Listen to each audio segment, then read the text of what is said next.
Brandon एक कामयाब लेकिन अंदर से बहुत अकेला आदमी है। उसे सेक्स की लत है जिसे वह किसी से नहीं बताता। जैसे जैसे उसकी लत बढ़ती जाती है उसे अपने अंदर की अकेलापन और खालीपन का सामना करना पड़ता है। ब्रैंडन सुलिवन अपनी जिंदगी ऐसे जीता है जैसे वो हर वक्त अपने ही साय से भाग रहा हो। बाहर से वह महंगे सूट पहनता है, न्यूयॉर्क की चमकदार इमारतों में काम करता है, लेकिन उसके अंदर एक ऐसी खालीपन है जिसे कोई भी चीज नहीं भर पाती। न कोई रिश्ता, न एक रात का साथ, न शरीर का स्पर्श, कुछ भी नहीं। वो लोगों के बीच से ऐसे गुजरता है जैसे कोई जिंदा लाश हो। मीटिंग में मुस्कुराता है, काम में प्रोफेशनल दिखता है, लेकिन अंदर ही अंदर बेचैनी उसका पीछा नहीं छोड़ती। उसकी लत शोर नहीं करती, बल्कि धीरे से उसे बुलाती है, कहती है बस एक बार और, बस एक बार और, शायद इस बार सुकून मिल जाए। हर सुबह उसकी स्क्रीन सूरज से पहले जगती है। वो बिना सोचे समझे वीडियो और तस्वीरें स्क्रॉल करता है, आंखें खाली, दिल सुन्न, बस वही नकली सुकून ढूंढते हुए। सेक्स वर्कर्स से मिलना उसके लिए आम बात बन जाता है, जैसे कोई और काम की मीटिंग हो। एक दिन मेट्रो में उसकी नजर एक औरत से मिलती है जिसके हाथ में सगाई की अंगूठी होती है। बस कुछ सेकंड के लिए, लेकिन उस नजर में कुछ अलग होता है। जैसे पहली बार उसे एहसास होता है कि स्पर्श सिर्फ शरीर का नहीं, दिल का भी हो सकता है।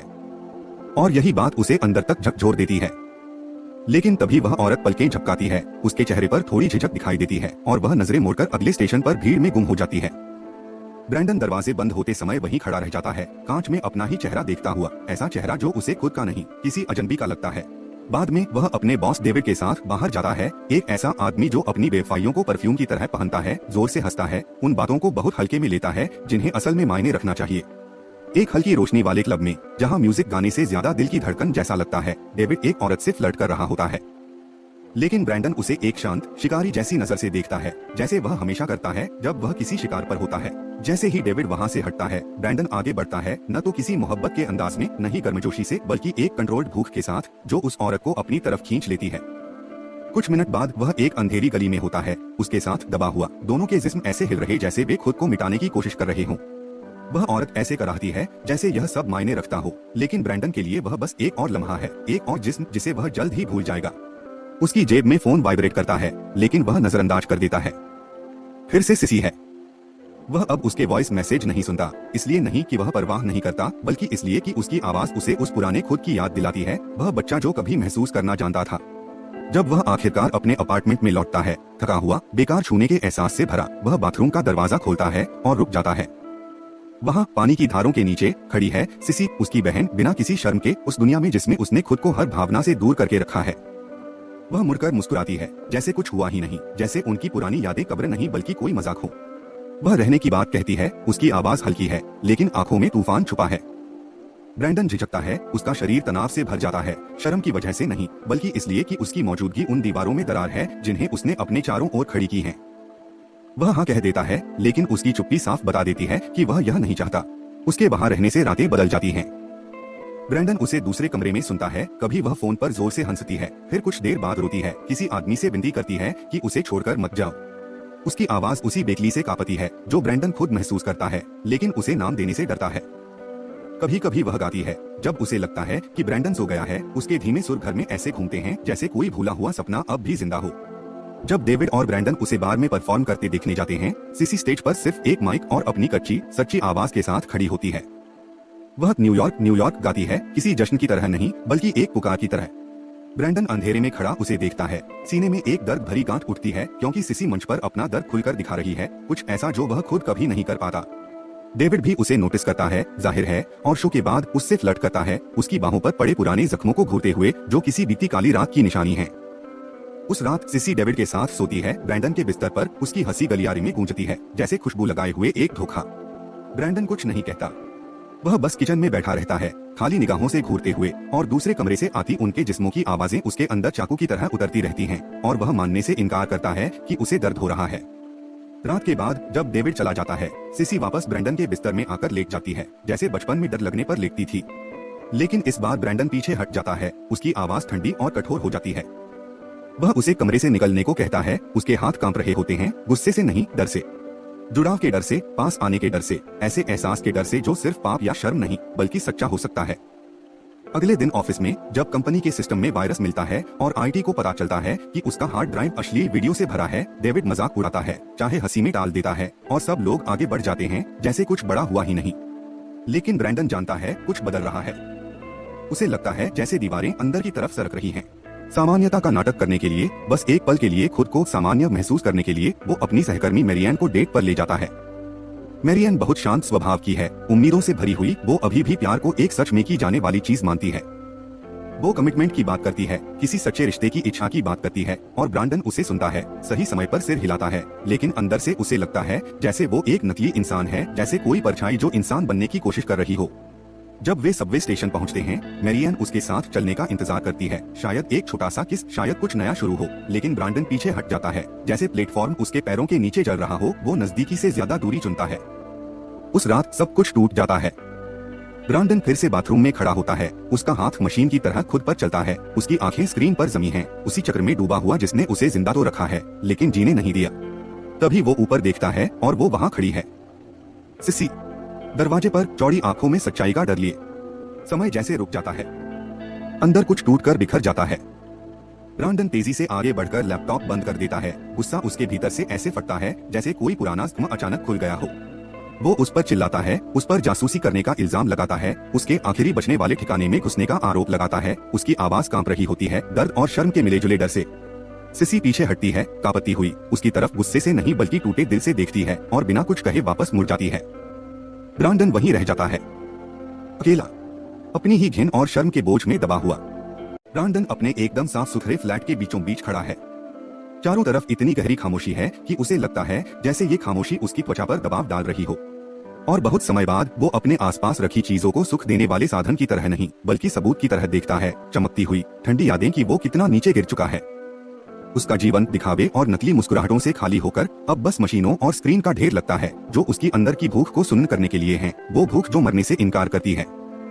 कांपते हाथों से वो सब कुछ इकट्ठा करने लगता है, दराजों में छुपाई अश्लील चीजें, बिस्तर के नीचे छिपाए गए सेक्स टॉयज, टेबल पर रखा लैपटॉप जो किसी जिंदा चीज की तरह गुनगुना रहा है, उसकी स्क्रीन पर किसी वेबकैम साइट का रुका हुआ वीडियो हल्की रोशनी फैला रहा है। हर सामान अचानक उसे घिनौना लगता है, उसकी शर्म के उजाले में जैसे सब कुछ असली चेहरा दिखाने लगता है। ये सब चीजें उसे उस आदमी की याद दिलाती हैं, जिसमें वो बदल चुका है। वो घबराहट में इन्हें एक बड़े कचरे के बैग में फेंकने लगता है, उसकी सांस तेज हो जाती है, जैसे वो किसी अंदर के डर से भाग रहा हो, वो डर जो कह रहा है कि ये सब बेकार है, क्योंकि ये चाहत उसके खून में घुली हुई है, और चाहे वो सब कुछ फेंक दे, असल में उसे खुद से भागना है, जो मुमकिन नहीं। फिर भी वो रुकता नहीं। वो भारी बैग को घसीटते हुए गलियारे से नीचे ले जाता है, सीढ़ियों से उतरता है, ठंडी रात की हवा में निकलता है, जहाँ शहर अपनी रफ्तार में बेखबर चलता रहता है। और जब वो बैग को डस्टबिन में फेंक देता है, उसे सुकून नहीं मिलता, बस एक अजीब सी खालीपन महसूस होती है, जैसे उसने अपने ही एक हिस्से को दफना दिया हो। अगली सुबह ऑफिस में उसका सूट बिल्कुल परफेक्ट है, चेहरा भावहीन जैसे हमेशा रहता है, लेकिन अंदर से वो टूटा हुआ है, जैसे सब कुछ खुला पड़ा हो। जब वो मैरियन को दिखता है तो उसके अंदर कुछ धीरे से हिलता है, जैसे सच में कुछ महसूस करने का एक छोटा सा मौका। वो उसे हल्के से चूमता है, इस बार बहुत नरमी से, जैसे सच में इंसान हो, और मैरियन हैरान होकर भी प्यार से जवाब देती है। वो दोनों एक होटल रूम में जाते हैं, जहां रोशनी धीमी है, चादरें साफ हैं, सब कुछ शांत है। ब्रांडन थोड़ी देर खड़ा रहता है, उसे देखता है, खुद को यकीन दिलाने की कोशिश करता है कि वो इस पल में एक सामान्य इंसान की तरह रह सकता है, कि वो सच में महसूस कर सकता है। लेकिन जैसे ही वो उसे छूता है, उसका शरीर उसका साथ छोड़ देता है, चाहत की कमी से नहीं, बल्कि अंदर चल रहे शोर की वजह से, शर्म, डर और घुटन की आंधी जो उसे नंगा महसूस कराती है, जैसे तेज रोशनी में खड़ा हो और कहीं छुपने की जगह ना हो। उसकी सांसें बिगड़ जाती हैं, हाथ कांपने लगते हैं। उसे समझ आता है कि वो ऐसा नहीं कर सकता, कम से कम तब नहीं जब इसमें भावनाएं जुड़ी हों। मैरियन परेशान होती है, दुखी भी, लेकिन फिर भी नरमी से उसका चेहरा छूती है और धीरे से चली जाती है। उसके जाने के बाद जो खामोशी बचती है, वो कानों में शोर की तरह बजती है। कुछ मिनट बाद वो इस सन्नाटे को बर्दाश्त नहीं कर पाता और उसी कमरे में एक सेक्स वर्कर को बुला लेता है। इस बार न कोई रुकावट होती है, न कोई नरमी, बस गुस्सा, ऐसा गुस्सा जो सुख से नहीं बल्कि खुद को तकलीफ देने की चाह से भरा होता है, क्योंकि अब उसे समझ आ गया है, जब ये सब सिर्फ जिस्म तक सीमित हो तब वो कर सकता है। लेकिन जैसे ही प्यार की झलक आती है, वो टूट जाता है। जब वह घर लौटता है तो सिसी वहाँ होती है, अब भी उम्मीद से चिपकी हुई, अब भी मानती है कि परिवार का मतलब है एक दूसरे को संभालना। लेकिन ब्रांडन जो अंदर से टूट चुका है, उसके प्यार और जरूरत से ऐसे पीछे हटता है जैसे वो आग हो। वह गुस्से में डेविड की पत्नी के बारे में बताता है, उसके शब्द तीर की तरह निकलते हैं। वह उसे कहता है कि वो यहाँ से जाए, उसे बोझ न बने, उसे गैरजिम्मेदार और एक मुसीबत कहता है जिसे उसने कभी नहीं चाहा। सिसी की आंखें भर आती हैं, उसकी आवाज कांपती है, वो कहती है, परिवार तो साथ रहता है, अंधेरे में एक दूसरे को सहारा देता है। लेकिन ब्रांडन मुड़ जाता है, क्योंकि वह खुद को संभाल नहीं पा रहा तो किसी और को कैसे संभाले। वह घर से निकल जाता है लड़खड़ाते हुए, रात की सड़कों पर एक बार में पहुंचता है जहां रोशनी धुंधली है और लोग धुएं में धुंधले आते जाते लगते हैं। वह एक ड्रिंक मंगाता है, फिर दूसरी। जब एक औरत उसकी नजर में आती है तो वो उसके पास जाता है, प्यार या नरमी से नहीं बल्कि जानबूझकर गंदी और चोट पहुंचाने वाली बातों के साथ। वह उसके कान के पास झुककर खुलकर गंदी बातें करता है, जैसे उसे चिढ़ाना चाहता हो, उसे डराना चाहता हो। लड़की घबराती है, उसकी सांसें तेज हो जाती हैं, लेकिन ब्रांडन की अंधेरी ऊर्जा में एक खतरनाक खिंचाव होता है, जैसे कोई गड्ढा जो अंदर खींचता जाता है। तभी उसका बॉयफ्रेंड आता है, उसका हाथ पकड़ता है, ब्रांडन को घूरता है, गुस्सा बढ़ता है, लेकिन ब्रांडन सिर्फ हंसता है, ठंडे खाली हंसी के साथ, जैसे किसी को चुनौती दे रहा हो।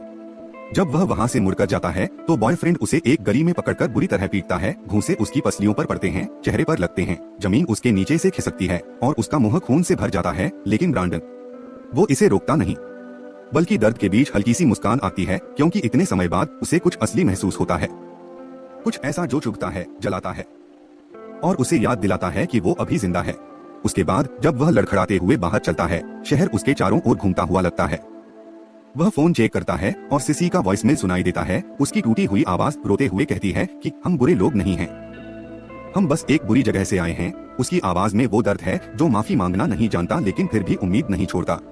ये सुनकर ब्रांडन के अंदर कुछ टूट जाता है, जैसे एक दरवाजा खुल गया हो जिसे वह सारी जिंदगी बंद करके भागता रहा। वह घर नहीं जाता, इसके बजाय वह 2 कॉल गर्ल्स को बुलाता है और उन्हें एक कमरे में ले जाता है। वहाँ वह एक थ्रीसम में खुद को बेसुध कर देता है। उसकी हर हरकत में भूख नहीं बल्कि डूबने की कोशिश होती है। उसका शरीर बेहिसाब हरकत कर रहा है, जैसे खुद को खत्म करना चाहता हो। जब सब खत्म होता है वह चुपचाप लेटा रहता है। उसकी सांसें तेज चल रही हैं और आंखें छत को घूर रही हैं, जैसे वह किसी टूटती हुई दुनिया का आसमान देख रहा हो। अगले दिन सबवे में सफर करते हुए ट्रेन अचानक रुकती है। एक अनाउंसमेंट होता है कि पुलिस इमरजेंसी के कारण सबको उतरना होगा। उसी पल उसके दिल में एक अजीब डर उठता है, बिना वजह लेकिन बहुत गहरा। वह तुरंत फोन निकालकर सिसी का नंबर मिलाता है, बार बार, लेकिन कोई जवाब नहीं। हर रिंग उसके सीने को चीरती चली जाती है।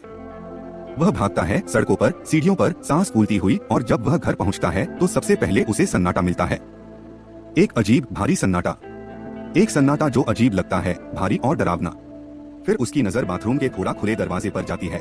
अंदर वह सिसी को फर्श पर पड़ी देखता है। उसकी कलाइयों से खून बह रहा है, जैसे कोई खौफनाक लाल कंगन चमक रहा हो। उसका चेहरा सफेद, आंखें आधी खुली लेकिन बुझती हुई। ब्रांडन तुरंत घुटनों पर गिर जाता है।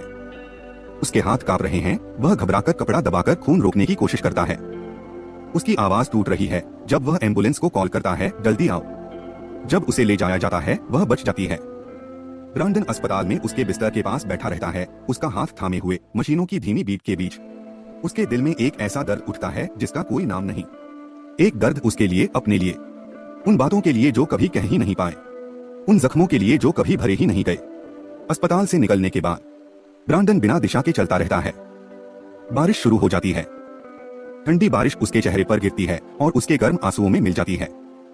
वह एक मोड़ पर जाकर घुटनों के बल गिर पड़ता है और इस बार वह टूट कर रोता है, ना चुपचाप, ना मजबूती से, बल्कि पूरी तरह बिखरकर, ऐसे जैसे उसके अंदर की सारी टूटन एक साथ बाहर आ गई हो। यह रोना हार मानने जैसा है, जैसे वह पहली बार अपने अंदर के दर्द से भागना छोड़ चुका हो। कुछ दिन बाद वह फिर सबवे में खड़ा होता है। खिड़की के बाहर शहर धुंधला सा दिखता है, दूर जैसे सपना हो। और फिर वही औरत, वही सगाई वाली अंगूठी पहने औरत। उनकी नजरें फिर मिलती हैं, लेकिन इस बार वह नजर नहीं चुराती। वह बिना डरे उसे देखती रहती है। उसकी आंखों में शायद थोड़ा सवाल, शायद थोड़ी उम्मीद। स्टेशन आता है। वह उठकर जाने लगती है। ब्रांडन भी देखता रहता है, चुपचाप। कुछ बदला नहीं है, फिर भी सब कुछ बदल गया है। वह उसे जाता हुआ देखता है और उसी नजर में अटका रहता है, बीच में अटका हुआ कि वह क्या था और क्या अभी भी बन सकता है।